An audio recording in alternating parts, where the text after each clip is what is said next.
ভাই একটা ললিপপ দিন তো।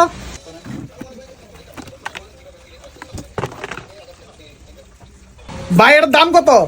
3 টাকা। কি কোন ভাই, এটার দাম তো 2 টাকা। না ভাই, এর দাম 3 টাকাই। ওই মেয়ে, আপনি বেশি দাম নেন, আমি কিন্তু ভক্ত অধিদপ্তর ফোন দিব।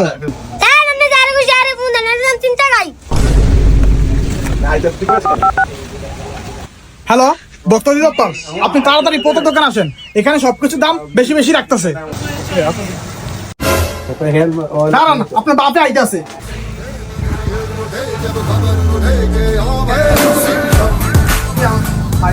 আমি ভক্ত অধিদপ্তর ম্যাজিস্ট্রেট।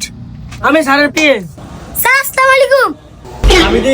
আপনার কি সমস্যা হয়েছে বলেন। স্যার এই দেখেন, 2 টাকা ললিপপ সে 3 টাকা বিক্রি করে। কি সমস্যা? আপনি জিনিসপত্রের দাম বেশি রাখতেছেন কেন? না স্যার, এর দাম 3 টাকাই, আমি 1 টাকা বেশি রাখি না। না, আপনার নামে দাম বেশি রাখার অভিযোগ রয়েছে। পাঙ্গাস, ইয়েস স্যার। তুমি দোকানের সব মালগুলো চেক করো। Okay sir.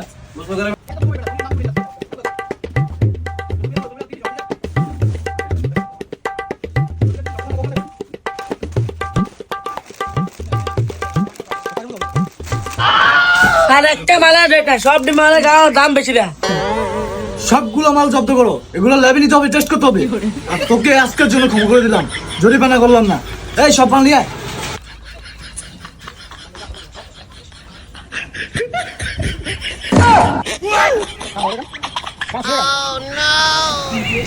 বন্ধু, প্ল্যানটা কিন্তু সে হয়েছে কেন? হ বেটা, দোকানদার পুরো বড় হয়ে গেছে। ভাই আরেকটা ধরনের এমন করতে হইব।